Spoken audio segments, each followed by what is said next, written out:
Welcome back to AI Design Mastery. Today, we're going to be deep diving into how we form a thesis, how we frame a design concept in the initial stages using ChatGPT. And then we're going to start to visualize those concepts using MidJourney. And so, the single most important aspect of engaging in a design project or an innovation process is really framing that thesis, and it's really answering the question: what are we designing, and who are we designing for? What problem are we trying to solve? So, there's three ways to prompt a thesis. The first, and probably my favorite, is the target persona. I love deep diving into people. Who is the user? And so designing for the target persona is really about designing for the needs and desires of a specific type of user or customer. So ask yourself, what are some of the pain points or challenges they face? And how can we create innovative solutions to solve those problems? What are some of the inner emotions and desires of that persona? How do they express themselves to the world? And how can we create designs that resonate deeply with their emotions and enable them to project an idealized image of themselves to the world? And I like to use as a reference this image of the cat looking in the mirror and seeing a lion. We all have this sort of idealized character that we are trying to become, that we strive to become, and it affects every aspect of our lives, including the car we drive, the clothes we wear, and how we project ourselves on digital media. And so, having this deep understanding of the archetype of that person is a really valuable source of ideas. Because design and innovation is not just about solving problems. It's about understanding emotional desires and creating new emotional connections.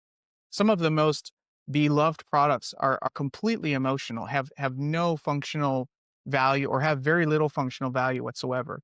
Or their functional value is very similar to other products, and yet there's a certain character and lovability about them. And that's because those products resonate deeply with a certain persona. So I mentioned archetype. And so what is the difference between a persona and an archetype? A persona is really a more maybe clinical description of the person. Who they are, how old are they, where do they live, what do they do, how do they dress. And so the man on the left he's a very believable, very realistic person, someone you might meet every day. He might be some sort of mid-level executive or even a high-level executive. He might be running a hospital, or he might be on the city council or something like that. And then on the right, we have the archetype of that person. And so this is maybe the person that he is trying to project to the world, or this is how he wants to see himself. He's surrounded by light. He's got a vision in his eyes. He's looking at the world around him with inquisitive curiosity.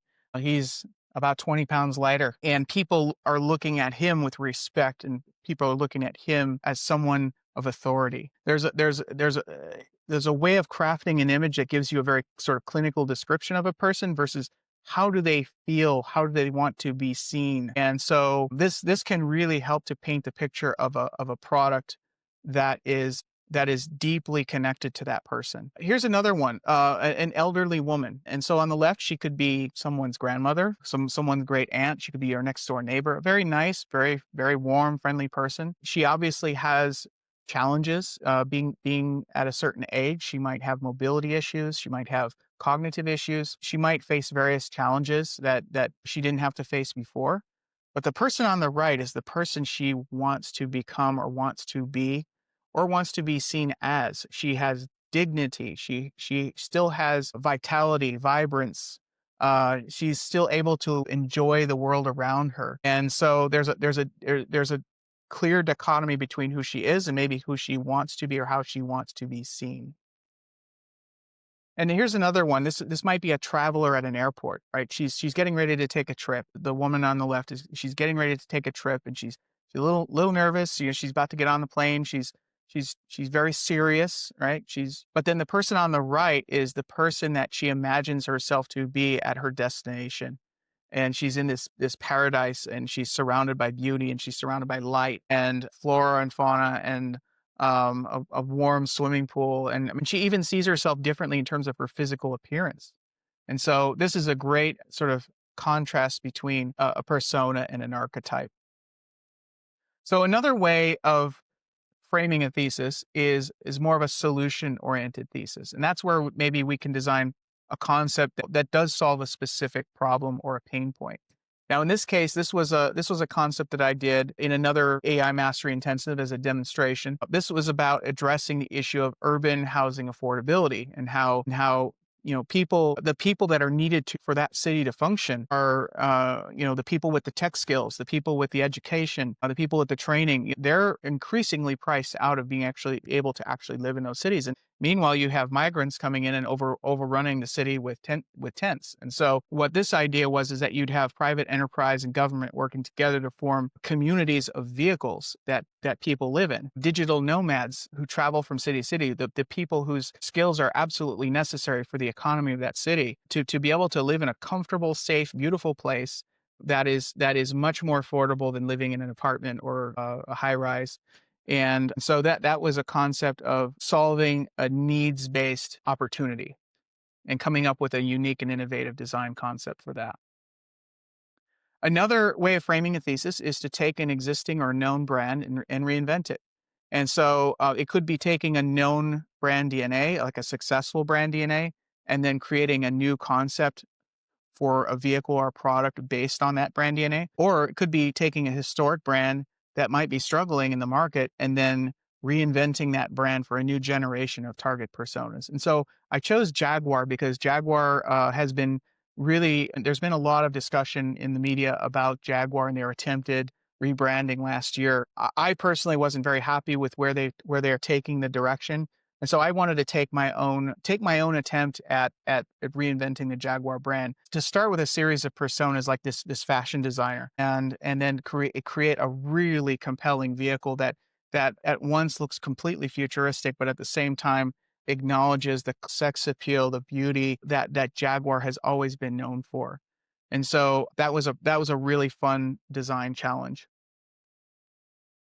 So once we get into a thesis, the next thing is to start to prompt images. And one of the very, very important things we need to do right off the bat is to understand what it is we're trying to tell the AI. Prompting is really, it's a conversation with AI, and it's telling AI what you want, and then asking it to give you something that is something that you expect.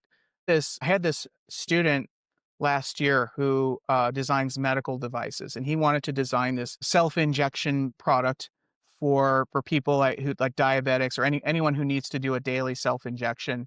And he had a lot of technical knowledge of the product and how it worked. And so he fed that whole description into MidJourney, and MidJourney gave him this very horrific image of a skinless human arm attached to this grotesque machine. And he couldn't understand why he kept getting these very strange images. And so I asked him, what do you want it to look like? Don't worry about what it is. Let's talk about what it looks like. What are the shapes? What are the colors? What are the materials? How is it worn? And what does the user look like? And we began to go through a series of exercises to understand how to tell AI to give him the image that he expected it to be. So what it is versus what it looks like. There's a lot of different ways to approach prompting in order to get past a certain barrier that you might be facing in the results that you're getting. So here's another example of prompting based on what it is versus what it looks like. One of the things that AI tends to do naturally, because it's built upon millions of images of things that have already been created, it tends to take millions of images and mix them together in different ways. It has a natural tendency to give you a very conformist, very average, middle of the road design. Prompt a shoe, and I described some aspects of it, like what color it is, the materials, it's going to give me a very nice rendition of a fairly contemporary athletic shoe.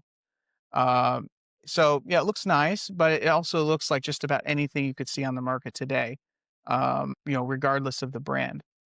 So then I changed the prompt. I took the same base image and prompted it as a bionic robot foot and got a completely different set of images. Much more interesting, much more innovative. Yes, it's not a shoe.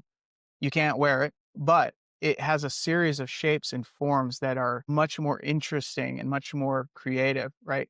So now I have something that I can bring back to the shoe to start to hone in on a design that is much more progressive, much more futuristic, much less like anything that exists today.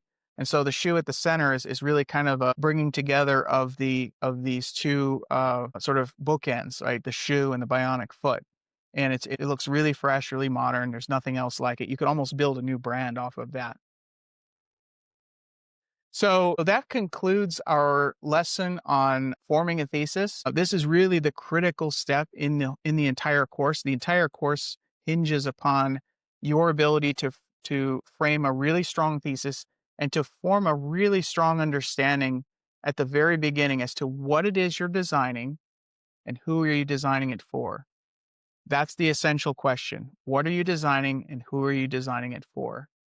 And so as we get into the next step, then we can start to visualize and start to create shapes, forms, colors, materials that are tied directly to that persona. So we're going to start to get into that in the next lesson.